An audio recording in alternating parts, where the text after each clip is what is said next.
My origin is a small town in Andhra called Madanapalli. I just want to quickly share what the Lord has done in my life, and after that, I would like to go into the Word. I come from a very strong, staunch Christian background, a family that had pastors, had apostles, had bishops, and you call whatever titles, they were all in our family. And I'm the only child to my parents. Things were going on very well in my life, but there was a storm when I was 6 years old in my life. I lost my very dear, loving father. Few people say he committed suicide because he was into a lot of addictions and he was depressed. But my mom says that he died through an accident. Whatever is the cause of the death, one lack that I started having from my 6 years is the lack of having a father in my life. The love of the father, the touch of the father, the warmth of the father. So that's something that really pushed me think a lot in my life. I thought, okay, I want something that can replace my father's love in my life. And I started searching for that all around the world. And when I came to my 6th grade, when I was 11 years old, that's when I started knowing certain things in the world.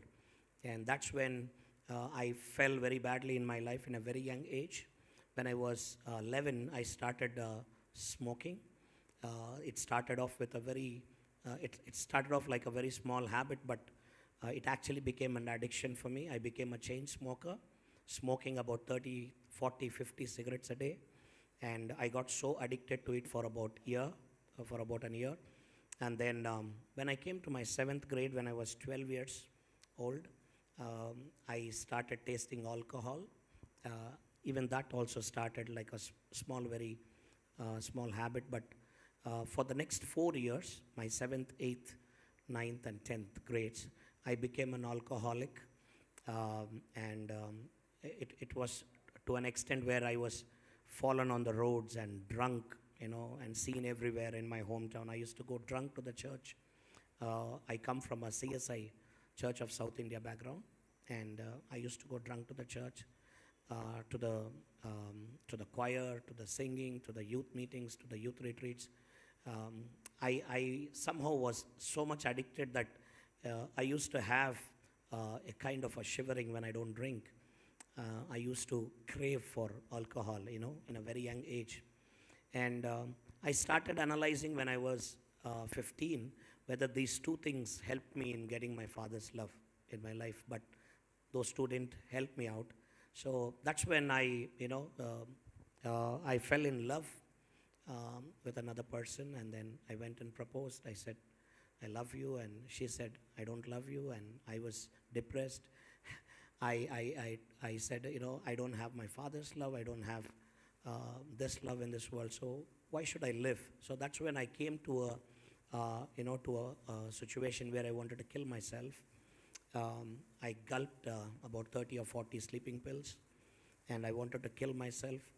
And I got admitted in the hospital that my mom was working as a staff nurse in a mission hospital. And my mom somehow got me out of this situation. After 3 months, that's when, I also developed a suicidal tendency. Something was pushing me to kill myself.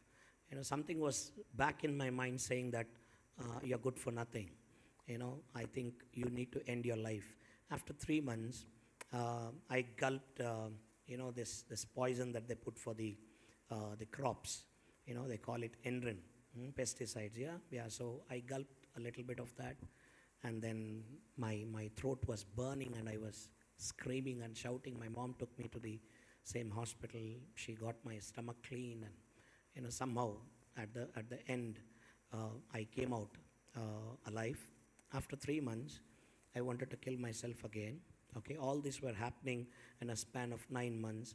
This time I took a sharp knife, or a blade you call it. I cut my nerves.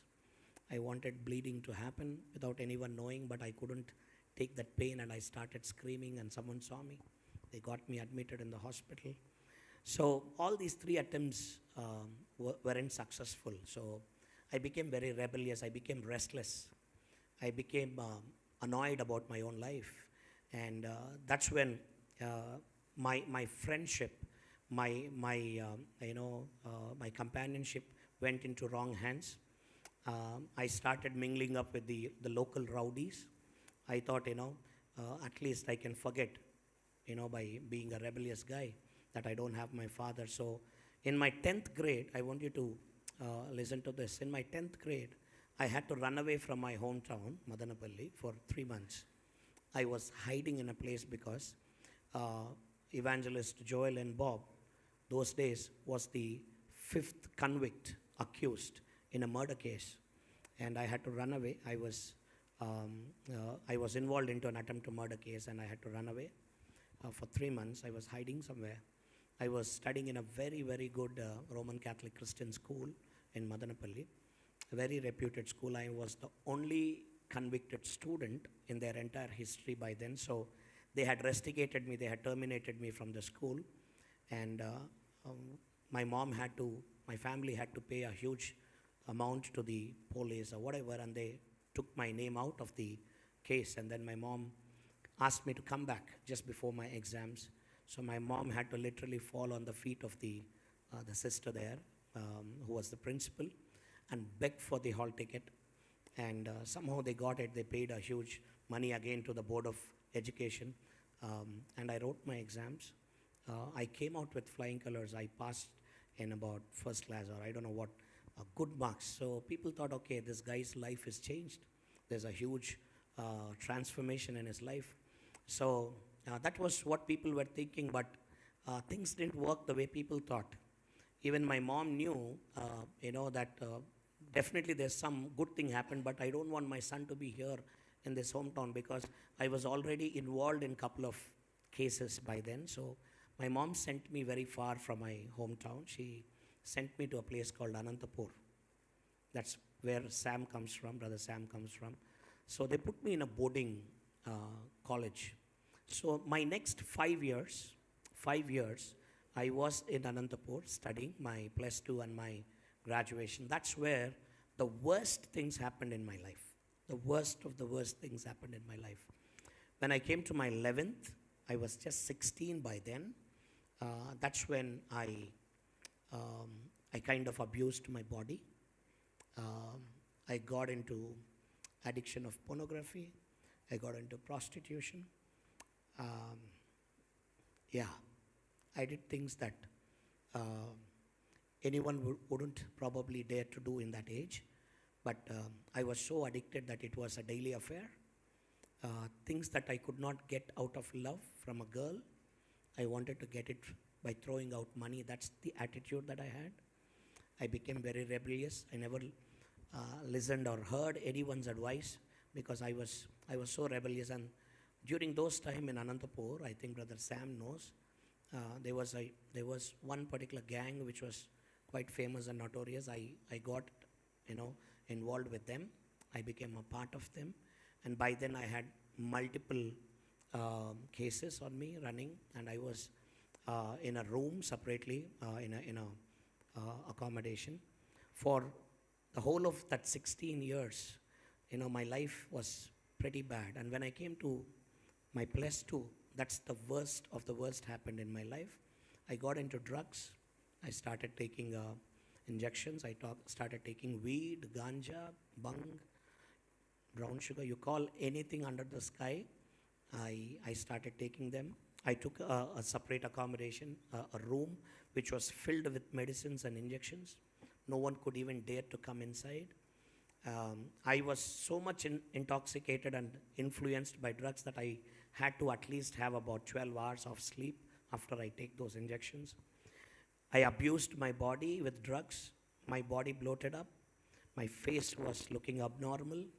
Now, from 17 till 22, for 5 years, I became a core drug addict. Rehabilitations couldn't work. Christian counseling couldn't work. The pastors in my family who tried to speak to me, that couldn't work. My mom's advice by word, and even, she whacked me, and she did all her trials in getting me back. Nothing worked. So the entire hometown and everyone who knew me knew that I am a drug addict. There were situations where they even chained me inside the room and locked inside. That was my situation from 17 till 22. And one of my very dear friends who was studying with me saw me, being abused physically this way. So he said, I think we need to take you to a doctor. You look so very abnormal. You need to have your health checkup done. So this was in February, in the month of February, 1997. The doctor did a thorough, comprehensive health checkup. They couldn't find any readings in my x-ray because I had smoked so much. My entire chest was filled with, the dark spots there, and then my kidneys weren't working properly, my lungs weren't working properly, my heart had a problem. So the doctor said it's a multi-organ failure. It's a hopeless case. I can't give any kind of a guarantee to this guy. I think you need to inform his parents. So his lifespan is also very, very short. He probably may live maximum about 3 months. That's what the doctor said. So those days we didn't have mobile, so we just had a landline in my house. So this boy went to a telephone booth and called my mom and said, Auntie, this is situation of Joel, and I want to tell you this. And my mom said, Baba, we tried everything to revive this guy. I'm only left with one option, that is that I can hold the feet of Jesus, and I can only pray for my son. That's the only thing that's left. If it is 3 months, let him finish his exams, come back to his hometown. We're just praying for him. These are the words that she said. And this was the time I was also studying in an institute called Aptech.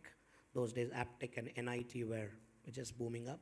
So I was doing a computer course, and that was just for namesake. I was promoting students, and I used to get some money, and with that money I could take some more drugs. So that was my thought of joining Aptech, not for studying.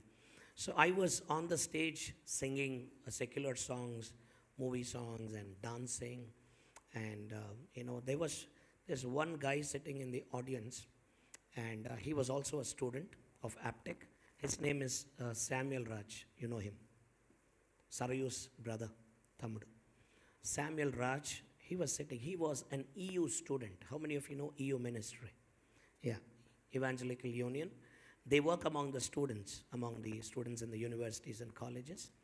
And Samuel Raj was sitting right in the crowd, and he heard announcing Joel Naveen Bob will come and do a choreography or a song. So that's when his heart really crushed. He said, this guy seems to be a Christian, but look at his situation. I was bloated up, and I was looking so very abnormal.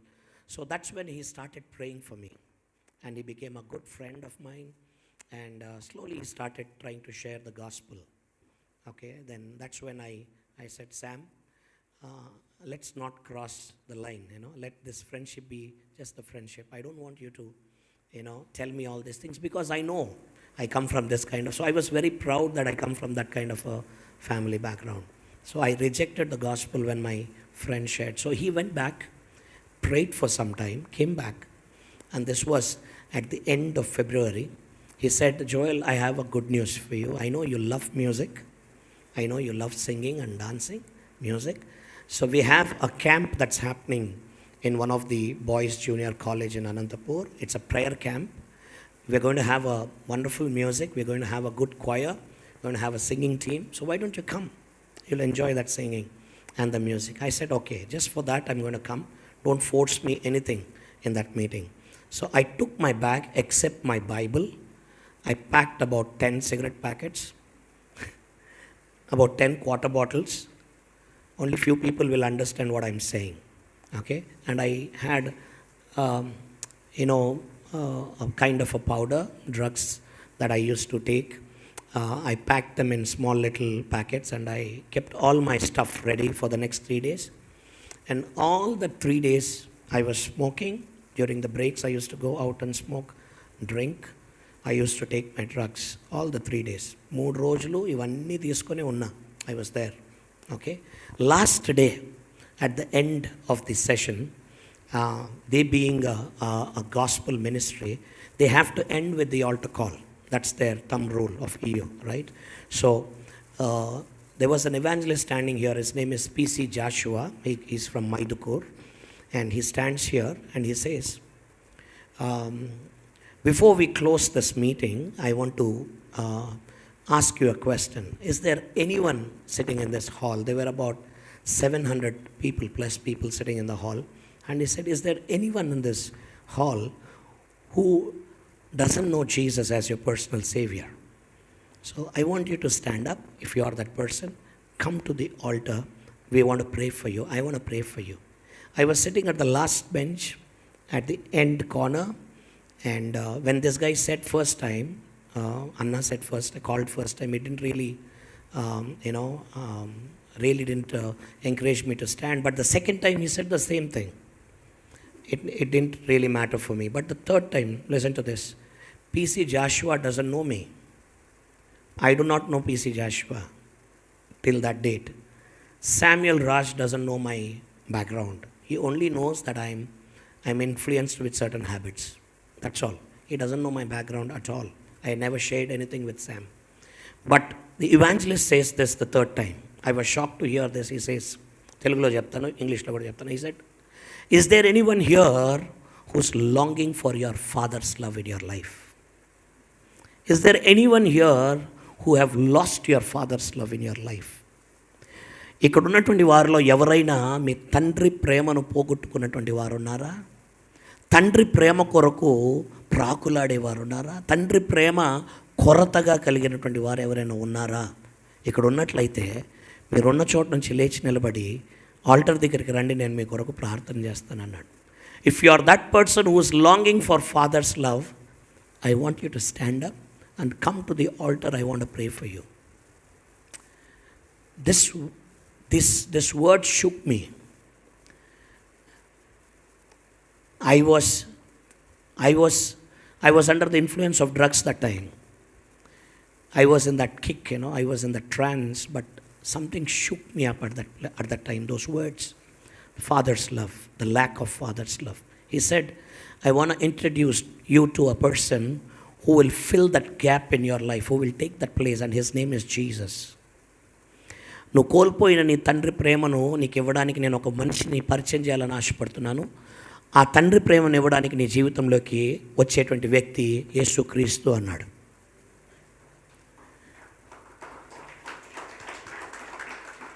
I said, I'm that person who have lost my father's love. I'm that person who is longing for that father's love. And if Jesus can replace it. I tried drugs, I tried smoking, alcohol, everything under the sky, but nothing could replace my father's love. But today, if this man says, try Jesus, and if he can fill my father's love, I want that father's love. ఈ మాట చెప్పి అక్కడి నుంచి లేచాను. I could not even stand, believe me. I could not even stand, I couldn't even walk. ఎలాగ నడుచుకొని వచ్చానో నాకు తెలియదు. I really don't know how I walked and came, through this aisle here. There were about 300 people sitting here, 300 people sitting here. ఇలాగ ముక్కులు పట్టుకున్నారు. I was thinking of drugs. I was thinking of alcohol. I was thinking of cigarettes.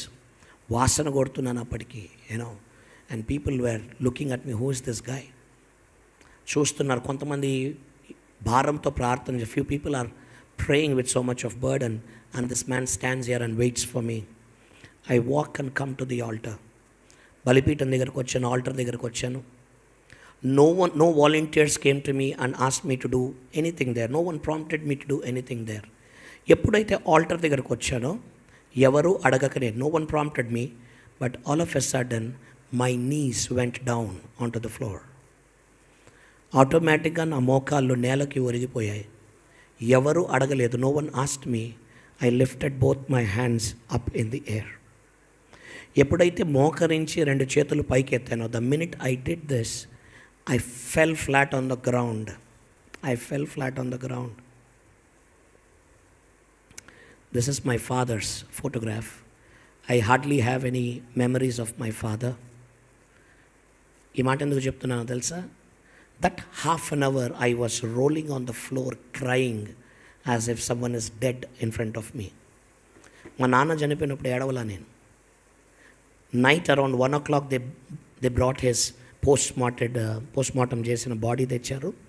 కాఫిన్లో seal చేసేసారు. They couldn't even open because it was stinking. June 30th, 1981, they brought his body. I was a small little boy. They had put a stool there. They had given me a long torch, aluminum torch, to show my father's face to the people who were coming to see the body. And early morning around 5 o'clock, I slept. I did not even go to the graveyard, to the cemetery, to see my father the last time. But araganta sepu, half an hour, I cried as if someone was dead in front of me. Durla and I started saying what people heard, they told me. I started crying and saying, Lord, even this 3 days before I came to this camp, I went to a prostitute's house. All these 3 days, Lord, I had taken drugs. I have taken alcohol. I had smoked. I was under the influence of all these things all these 3 days. If you can forgive a person like me, and if you can give me back my father's love, Jesus, I want you. I need you in my life. ప్రభా, ఇంత ఘోరమైన దరిద్రుణ్ణి, కరెక్ట్గా చెప్పాలంటే దరిద్రుడు, నీచుడు, నికృష్టుడు, కనీసం దగ్గరికి కూడా రానివ్వడానికి తల్లిదండ్రులు భయపడేవారు. There came a time where my mom was so fed up. She was so fed up with my life. తలదించుకొని డ్యూటీకి వెళ్ళేది, తలదించుకొని ఇంటికి వచ్చేది. After the church started, she goes and sits at the last seat. Even before the benediction, she leaves the church because she can't face people. For this only son, for whom she sacrificed her every desire. She was 32 when she became a widow.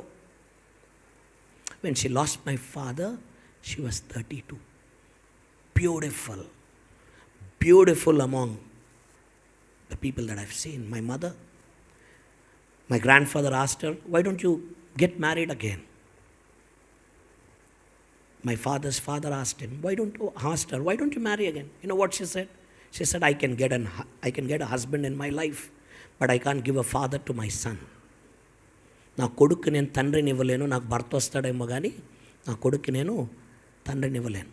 She sacrificed. And that మదర్కి, ఆ తల్లికి నేను ఎంత అవమానం ఇచ్చానంటే, ఒకరోజు she got so fed up with me. She said, come ya. Drugs వేసుకొని వచ్చాను ఇంటికి, ఎదురు కూర్చోపెట్టుకొని, I'm not able to look in to her face. Not out of సిగ్గుతో కాదు, డ్రగ్స్ యొక్క influence. I'm out of control. By the way, I used to puke on her face. I used to spit on her face. I used to kick her. I used to physically abuse her, thinking about the girls that I didn't have in my life. వాళ్ళందరినీ ఆలోచించుకొని మా మమ్మీని కొట్టేవాడిని. Sometimes when I'm so much influenced with drugs, I had no control over my system. I used to pass motion in the house and my mom used to clean it up. That's the worst situation I've taken my mother to. కూర్చోబెట్టుకొని ఏమందో తెలుసా? She said, నువ్వు నా కడుపున చెడబుట్టావురా, ఎంత అవమానం ఇచ్చావు నువ్వు నాకు. So much of insult you are giving me. How on earth were you born in my womb?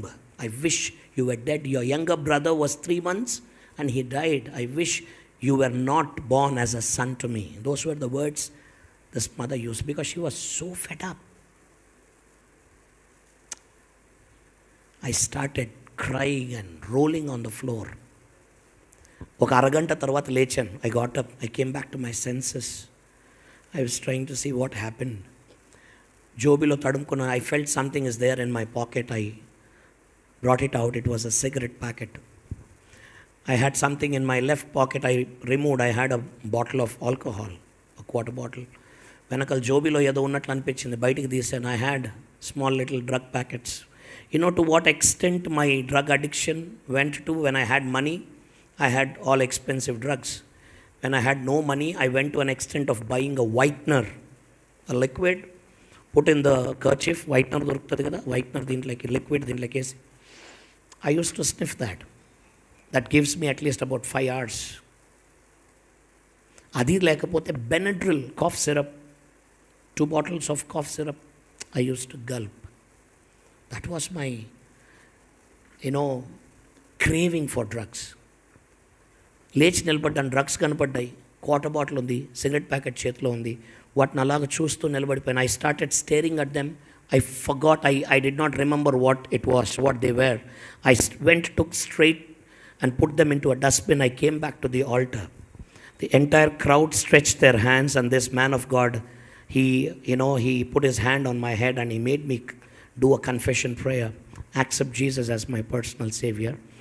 March 8th, 1997, evening 6 o'clock was the day of a complete transformation of a person.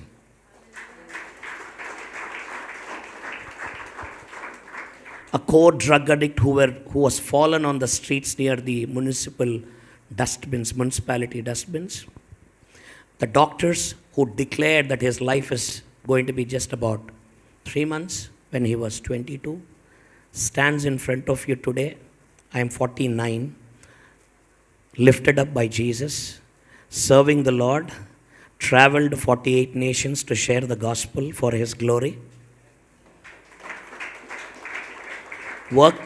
Worked in the IT industry for about 22 years, received the full-time call of God, resigned a job which was really a good job. After CEO on the next level, I was the third level in the management. Left the job. Today I serve the heavenly God, and I'm an employer. I'm an employee of heaven today. And let me tell you this. The spiritual transformation happened like this. Okay? It took a long time for me to get back to my normal physical stature. God renewed every organ inside my body. Today I am hale and healthy. I am more active than what I was when I was 22. I can run, I can do anything for the Lord today. You know what is one commitment that one covenant prayer that I've done with the Lord today? I said, Lord, భిక్షముగా నువ్వు నాకు ఒక జీవితాన్ని ఇచ్చావు. I don't know the meaning of grace, but I know this bhiksham because I see beggars coming and asking for something at the car, and you just open quarter of your window and you throw a coin. That is how God gave me a new life. ఒక నూతనమైన జీవితాన్ని భిక్షంగా ఇచ్చాడు. దేవునితో నేను చేసుకున్న ప్రార్థన ఏంటో తెలుసా? ప్రభువా, నేను శ్వాసతో ఉన్న ప్రతిరోజు నీ సువార్త నేను ప్రకటించాలి. కనీసం ఒక్కరికన్నా నీ గురించి నేను చెప్పాలి. చెప్పే నిద్రపోవాలి. Only then I should sleep, lord. If I ignore you, if I take you for granted, let that night be my last night. నా శేష జీవితాన్ని నేను దేవునికి సమర్పించాను. Today I want to share this same message with you. If God can lift Joel N. Bob, whom the people of Madanapalli, the Christian circle, the church, his own mother cursed him. If God can use a person like that, God can use you as well. God can use you as well. You are not here by accident, let me tell you that. నువ్వు ఇక్కడ ప్రమాదవశాత్తు లేవు. God has a purpose in everyone's life here. ప్రతి ఒక్కరి జీవితంలో దేవునికి ఒక ప్రణాళిక, ఒక సంకల్పం ఉంది. దేవుడు ఎవరిని కూడా యాక్సిడెంటల్గా చేయడు. Because the word of God says, జగత్తు పునాదులు వేయబడక ముందే ఆయన నేను ఏం చేశాడంట? ప్రతిష్ఠించుకున్నాడు, ఏర్పరచుకున్నాడు. Even before the foundations of the earth, God had a plan for you. నీ తల్లి గర్భమందు నువ్వు రూపింపబడక మునిపే నేనేం చేసుకున్నాడు? ఆయన ఏర్పరచుకున్నాడు. And his plans is to see you here, not here, getting stagnated. He used many people like that in the Bible. I can give you so many examples today. And everyone did not have a great background, and God did not call them to be available for the Lord. Everyone had their odds in life. వాళ్ళ backgrounds అన్నీ కూడా అంత శ్రేష్టమైన backgrounds అయితే కాదు. నా ఎగ్జాంపులే చెప్పాను. ఇప్పటికి even now you'll not believe, మదనపల్లిలో చాలామంది they don't still believe that I'm changed. వాడా ఇస్ దాట్ ద గై? ఇప్పటికీ. బట్ దేవుని కొరకు నీ యొక్క జీవితాన్ని అర్పించడానికి ఒక్క అడుగు అందుబాటులోకి నువ్వు వచ్చినావంటే నీ భవిష్యత్తుని, నీ స్థితిగతులను మార్చగల సమర్థుడు మన యేసయ్య. If you just put that one step of faith and be available to be used by the Lord, no matter what your background is, no matter what your family background is, no matter what you were doing in your past, God can change your future for His glory. Hallelujah.